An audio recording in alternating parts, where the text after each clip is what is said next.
Bonjour à tous et bienvenue pour ce troisième épisode de la série Grand Tour dédiée à la saison 2025. Aujourd'hui, une deuxième équipe française, Arkea BNB Hotel. Et on va voir ce qui s'est passé en 2024 dans la rétrospective.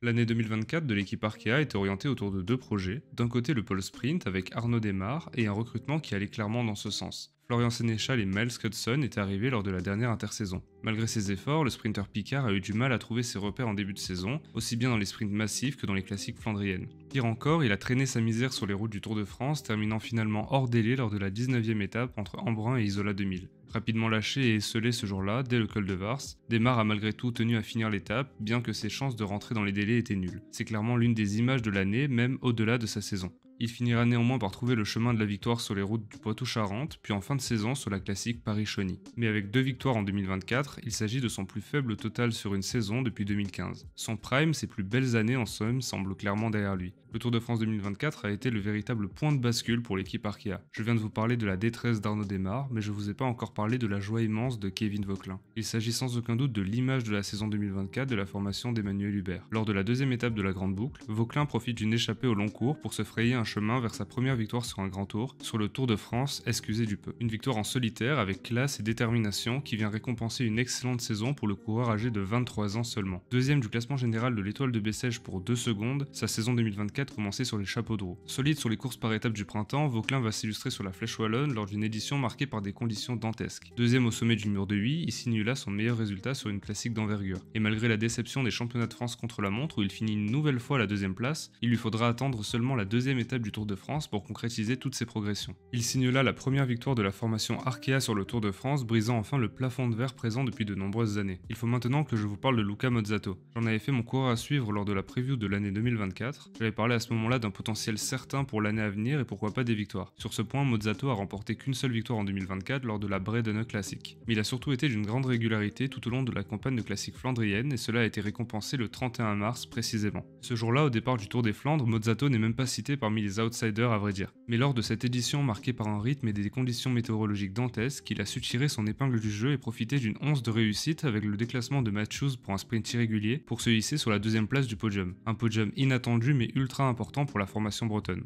Enfin, je vais terminer cette rétrospective par 2 mentions honorables, l'une pour Raoul Garcia Pierna, souvent offensif bien que jamais récompensé en cette saison 2024, et l'autre pour Ewen Kostu. Le jeune coureur français a été très en vue en début de saison, notamment sur des courses par étapes françaises, et il a remporté sa première victoire chez les professionnels sur le région Pays de la Loire Tour. Et on passe maintenant au marché de l'été.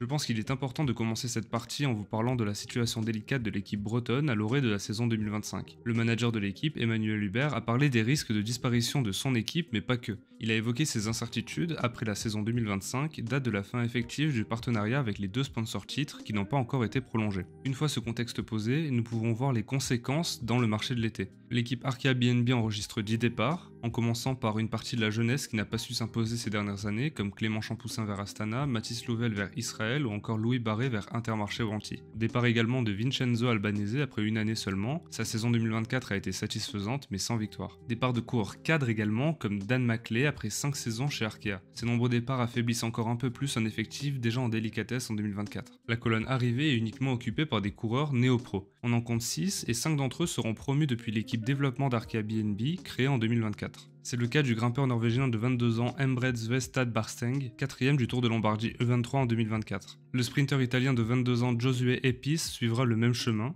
Enfin, Louis Roland, 22 ans, puncher grimpeur français, fera lui aussi le saut vers la World Tour en 2025. À l'heure où je m'enregistre, fin décembre 2024, aucun autre coureur n'a été annoncé pour compléter l'effectif qui compte actuellement 27 coureurs à l'orée de la saison 2025.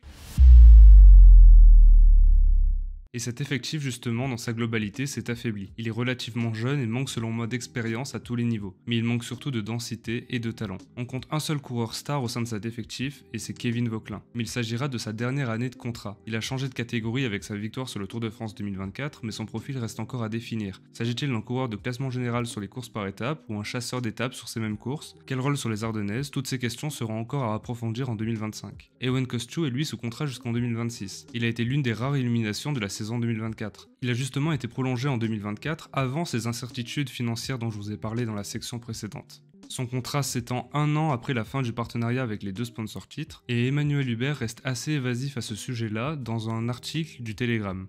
Parlons du pole sprint à présent, celui-ci est assez vieillissant et il ne s'est pas renouvelé et s'articulera encore autour d'Arnaud Démare en 2025. Il peut encore remporter des succès, notamment sur des manches de la Coupe de France, mais au niveau World Tour, je pense que la marche est aujourd'hui trop haute. Enfin, concernant les classiques, la situation est préoccupante. Luca Mozzato est peut-être le seul coureur à sortir du lot, mais il a encore tout à prouver sur les plus grandes courses et sans équipier autour de lui, une victoire serait un véritable exploit. À voir avec les potentiels recrutements d'ici le début de la saison prochaine, mais je suis plutôt pessimiste concernant la saison à venir pour l'équipe Arkea BNB. Pour terminer, il faut parler de l'équipe développement continental. Elle a été très importante pour les recrutements comme on a pu le voir dans la section précédente. Et puis on peut y voir des signes encourageants avec par exemple la signature pour 2025 d'Edoardo Zamperini, 21 ans et champion d'Italie Esport de la course en ligne en 2024.